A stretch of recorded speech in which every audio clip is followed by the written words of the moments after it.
Okay, that's fantastic. So let's switch gears to you know the Italian Serie A. A whole lot of games were played in the Italian Serie A yesterday. I think it was over the weekend rather. I think it was a season. It was a weekend of draws. Napoli also drawing their game against Lazio. That game ending 2-2, with Napoli dropping points and also giving Inter the initiative. However, Inter did not take that initiative. But in any case, let's start with the Napoli game. You know, a chilling encounter between two title contenders ended in a draw, reflecting the competitive nature of that particular game.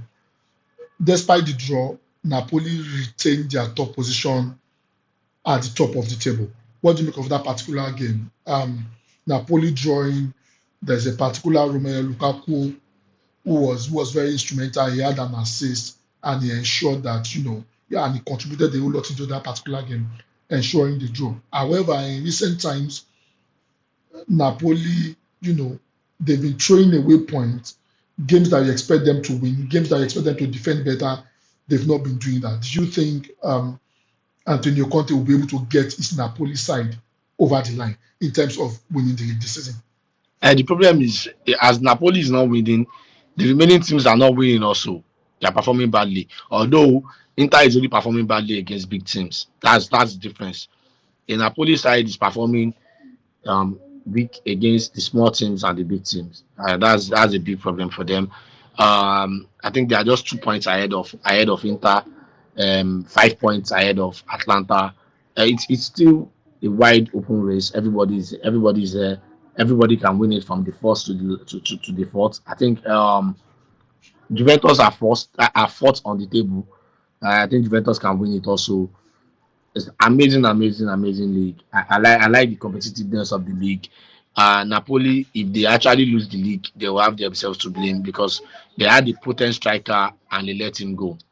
So, I mean, should Napoli lose the league, do you think it will be the Osimhen factor that made him lose the league? Yes, it might be. It might be because I don't know. Lukaku, yes, Anthony Conte kind of player, but they are not strong enough. They don't play well enough. They don't. I don't know. It's not clinical enough. Yeah, that's the word. It's not clinical enough. And when you have a striker that is not clinical enough in a league like Serie A where there are limited chances, imagine their best player is McTominay. That that speaks a lot of that speaks a lot of volume. That speaks a lot of volume. Yeah, let's move over to the Atlanta game. I mean, Atlanta threw away the chance to be able to go at top, over the weekend. They drew to a Cagliari. We would have expected them to dispatch a Cagliari. Adema Lukman was not, remember, he couldn't play the Champions League because he was injured. And I think probably maybe Gasparini is prioritizing, the Champions League above the league, and that's the reason why you know they couldn't do the job. I mean, the game ended 0-0, and a whole lot would have expected Atlanta to dispatch a Cagliari side. Defensive stalemate. Both teams showcased strong defensive strategies, resulting in a goalless draw. Atlanta missed the opportunity to be able to close the gap on Napoli. Despite their offensive effort, they couldn't break through the resilience of Cagliari's defense. What do you make of that particular game? Owing to the fact that it seems Atlanta has botched it again. I mean, they've bottled it again, referring to how they usually perform when they get close to winning the title. For me, the same way they normally do a proper Gasparini team. First they will do Gragra at the beginning of the season as if they were going to do something, and later stages they'll start dropping stupid points that are not necessary. Everybody expected them to put up a fight against Cagliari, at least win. All they needed to do was just score one goal. They couldn't even score, spoiling games for bookies. Uh, but, but again, Were but you were, again, were you part of the bookies? Were you part of the bookies? yeah, of course, I was part of it. But we cry on Saturday and we laughed very well on Sunday. So again, it was a game where everybody was expecting Atlanta to at least win the match, but it was all surprising. But again, as you rightly said, I think he's prioritizing the Champions League over the league. He he because I feel because he lost in the Champions League, so he's trying to save all the whole energy and everything and point to the Champions League. So I think in the Champions League against Club Brugge, I think he will win. Okay, well, that's fantastic. The biggest derby of the weekend in Italy was the game between Juventus and Inter Milan.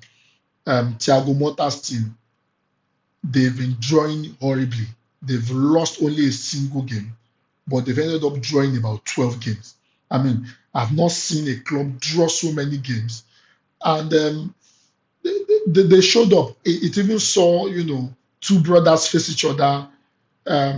There's a Marcus Thuram for um, Inter Milan, and I say Kefren Turam for Juventus, two brothers facing up against each other, making history in that particular derby. It took a Conceição goal in the 74th minute, to hand them that particular victory. It was a very tight game, and that has propelled Juventus, to a reasonable position in the league, going to the fact that they've drawn a whole lot of games. Francesco Conceição 74th minute goal handed Juventus a vital win, propelling them to the fourth position. Inter Milan missed the chance to overtake Napoli at top of the table, remaining 2 points behind Napoli. What do you make of that particular game? It was a very exciting game, end to end. The two teams, they were very attacking minded. A lot of people have accused Thiago Motta, of always being defensive with Juventus. However, the display yesterday was a little bit different, and it showed Juventus in another light. I think since the arrival of Randa Kolomwani, something has changed with Juventus a little. I think they are trying they are attacking more and they were oh my god. The swift turn by Kolomwani yesterday, amazing turn. The way he covers the ball, turn and then set up Conceição for the goal. It was really amazing. And the way they played all round, you know that Juventus obviously they are not even if they will concede they are not going to concede more goals. We all know that they won't concede more goals. Uh, Again, amazing performance by them. Uh, I think next season, this is the team for next season. This season they will just scratch the surface. By next season, when everything is right, everything is put right in the right places, Juventus will be a hard nut to crack. I mean, it's been a long while Juventus won the league. If for anything, a whole lot of people have said it's high time, Juventus reclaim their position in the Italian Serie A. It's been a very long while they won the league. It's been over 4 or 5 years now that they've tasted the league. Do you think, a Thiago Motta will be able to refine that team to make them win the league? I mean, this is in one of the things that put them out of the title race is because of the draws. I mean, how do you have over 12 draws, about 12 draws in the league? I mean, I think the mistake they made at the beginning of the season was not getting a striker, believing in Vlahovic. Yes, I said it. I said it. There was a time where Vlahovic was scoring and they were complaining to Ronaldo. And I was telling people, this guy is. I watched him very well when he was at is it Florentina or Lazio now, I think. He was not really that special. Yes, he's an amazing player, but you can't really and that was what affected Juventus this in the beginning of the season. I think they would have the mistake they made. Osimhen was available before he went to Galatasaray. You could have easily gotten an Osimhen if they actually had an Osimhen. It should have been a 3 horse race at the top of the table. Atlanta would not be there. It should have been maybe 50, 54 point, 52 point, 51 point, that kind of a thing. And it should be very close at the top of the table. And I think they will not have as much as 12 draws. They will not have as much as 12 draws. They would have won some, and I think they would have been leading the pack. well, that's true. I mean, they've lost over 24 points to draw. Imagine they win, about 10 of those or even six of those, they'll probably have 12 points and they'll probably be on 60 something points, ahead of the pack. But in